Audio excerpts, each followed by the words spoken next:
My name is Ratana. I'm 74 years old. And I want to tell you something tonight about a particular kind of suffering that almost no one talks about openly. Because it comes with shame attached to it. Because admitting it means admitting that you are still somewhere you believe you should have left by now. That your mind keeps returning against your conscious wishes, against your self-respect, against everything you know about what is good for you, to someone you have already decided you are finished with, or someone who was never yours to think about in the first place, or someone who hurt you in ways that make the thinking almost embarrassing. Because how can you still be giving mental space to someone who cost you so much? How can you still be replaying conversations with someone who is probably not thinking about you at all? How can you still be constructing imaginary futures with someone who has made clear they are not in yours? I know this suffering. I know it from the inside. Not from books or teachings or the comfortable distance of someone who has always had her mind in order. I know it from years of lying awake, running the same thoughts on the same loop without being able to stop. From the particular exhaustion of fighting your own mind and losing. From the humiliation, yes, humiliation, of discovering that you cannot simply decide to stop thinking about someone just because thinking about them is hurting you. Because if you could decide, you would have decided already. You would have stopped long ago. The fact that you haven't stopped is not a moral failure. It is not weakness. It is not evidence of something broken in you. It is the entirely human experience of a mind that has formed a deep groove and keeps falling into it because that is what grooves do. The Buddhist teachings I want to share with you tonight are not about judgment. They do not tell you that your thinking is wrong or that you should be further along than you are. They offer something far more useful than judgment. They offer understanding. Understanding of why the mind works the way it does when it is attached to someone. Understanding of what attachment actually is beneath the story we tell about it. An understanding of how, not through force or willpower, but through a particular quality of seeing, the grip of that attachment can gradually loosen without you having to fight it. The first teaching is this: you are not thinking about the person. You are thinking about a feeling. This distinction seems small. It is enormous. When your mind returns again and again to someone, what it is actually reaching for is not them. It is the state they represented, the feeling of being seen by them, the feeling of possibility that existed in their presence. The feeling of aliveness or closeness or of being chosen that you associated with them. The person became linked in your nervous system with a feeling your system deeply wants. And now your mind is trying to return to that feeling by returning to thoughts of them. But the thoughts are not the feeling. They are just the path your mind learned to take when looking for it. And that path leads nowhere because the feeling was never actually in the person. It was in you, generated by you, available to you through other means, through other relationships, through other experiences, through a relationship with yourself that does not require anyone else's presence. Understanding this changes something, because when you notice your mind moving toward thoughts of that person, you can ask a different question. Instead of, why can't I stop thinking about them? You can ask, what feeling am I actually looking for right now? And that question leads somewhere real. It leads toward what you actually need, which is almost never them specifically. It is something they represented, and something they represented can be found, must be found, somewhere else. Somewhere that costs you less, somewhere that doesn't take you further from yourself with every visit. The second teaching goes deeper into why the mind clings. Buddhism teaches the concept of tanha, often translated as craving or thirst. The understanding that the mind, by its nature, reaches for what it associates with pleasure or safety and pulls away from what it associates with pain.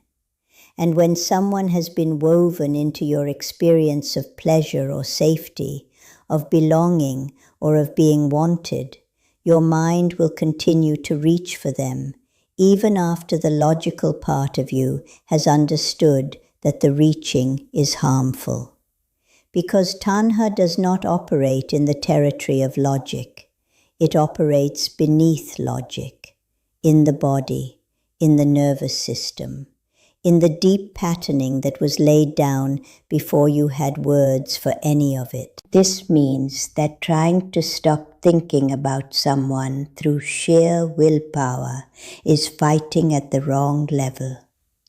You are sending a logical instruction to a system that is not operating on logic, and the instruction arrives at a place that cannot hear it.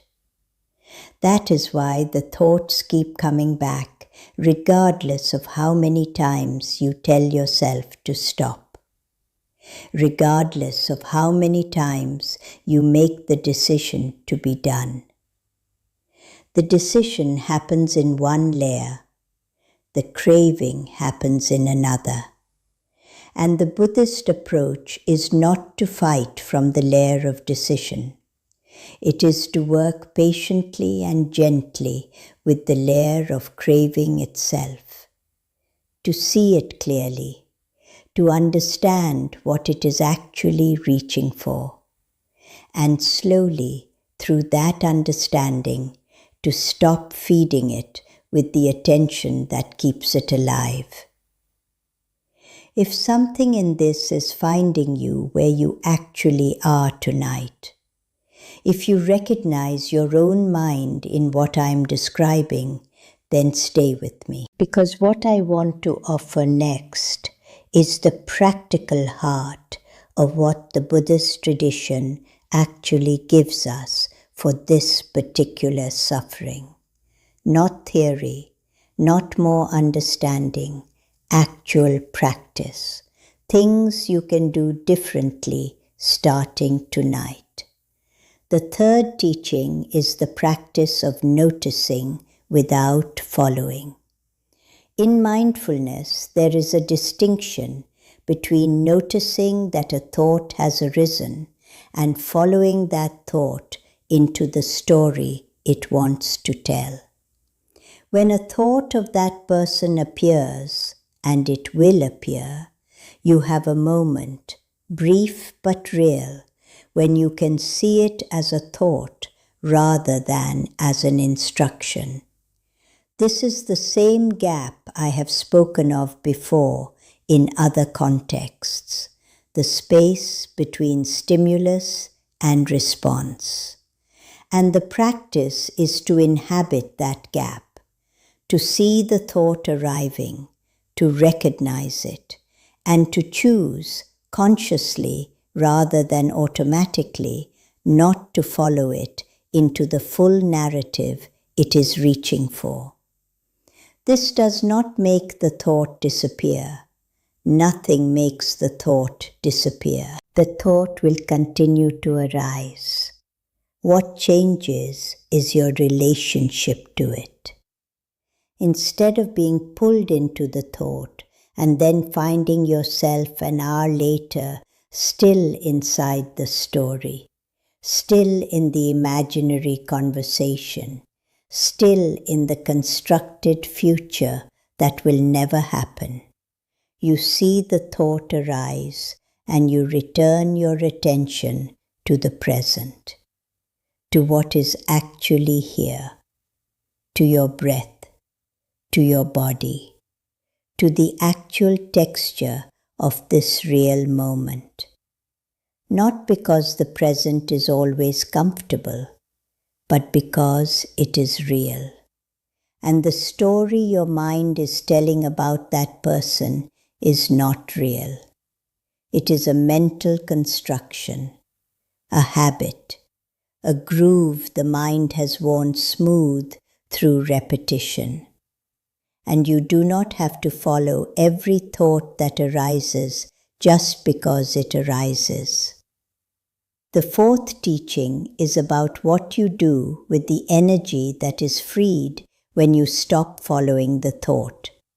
Because this is something most approaches to this kind of suffering miss completely. Telling yourself to stop thinking about someone creates a vacuum, and your mind will fill a vacuum. If you do not intentionally fill it with something real, it will fill itself with the same thoughts again. The Buddhist approach is not just to stop, it is to redirect.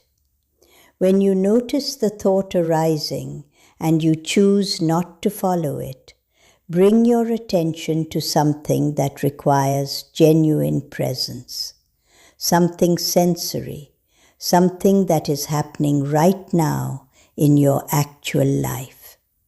A conversation that deserves your real attention, a task that requires focus, a person who is actually present, who you could actually see if you brought your eyes back to them. You are not suppressing the thought. You are redirecting the energy that the thought was consuming toward something that exists in reality rather than in imagination. I practiced this for months before I felt any real change.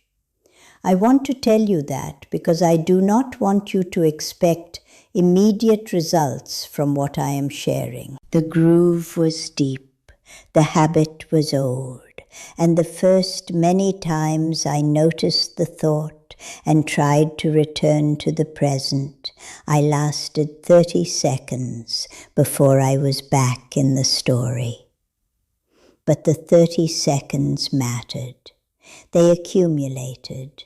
They became a minute, then several minutes. Then I began to have hours, and eventually days when the thoughts came but did not consume. When I could see them, acknowledge them, and set them aside without the consuming quality that had cost me so much for so long. The fifth teaching is the one that surprised me most, because it is not about reducing thought or managing thought or replacing thought. It is about compassion, specifically about self-compassion, about meeting the part of you that keeps thinking about this person with kindness rather than judgment, with understanding rather than contempt. The Buddhist tradition is clear on this. Fighting your own mental patterns with self-criticism is like trying to calm troubled water by hitting it. You create more turbulence. You make the pattern stronger by adding the suffering of self-judgment to the suffering of the original pattern. What heals mental patterns is not force, it is understanding. It is the gentle and honest seeing of what is actually happening, without the additional layer of shame about the fact that it is happening. The part of you that keeps thinking about this person is not weak or broken or spiritually undeveloped. It is a part of you that formed an attachment, experienced a loss, and has not yet found another way to be with the feelings that loss created. That part deserves your compassion.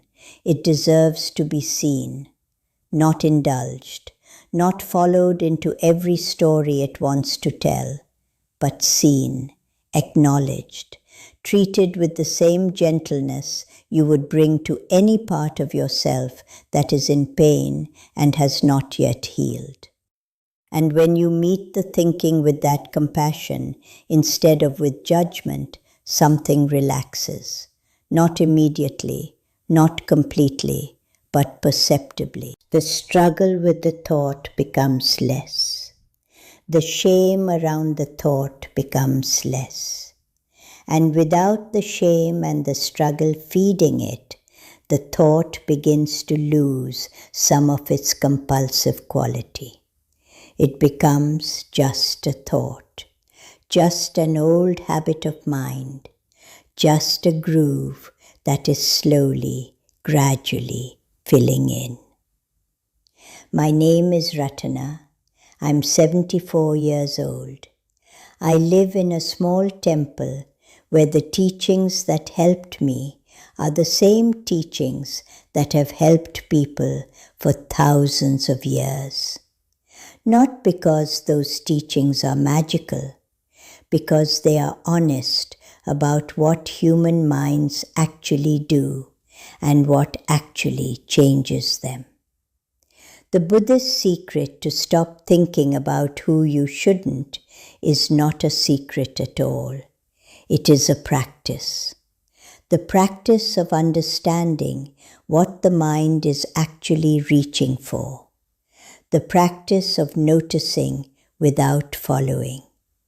The practice of redirecting energy toward what is real. And the practice of meeting yourself, the path that keeps returning to the thought, with compassion instead of contempt. These things do not work immediately, but they work. Not perfectly and not all at once, but steadily, honestly, in the direction of a mind that is gradually more your own and less controlled by what has already passed. Before we part tonight, I want to ask you one question, not about them, about you. What feeling were they giving you that you haven't found another source for yet? That is the real question. And if you sit with it honestly, the answer will show you exactly where your real work is. Tell me in the comments if you want to, because naming what you're actually looking for is often the first step toward finding it in a place that doesn't cost you this much.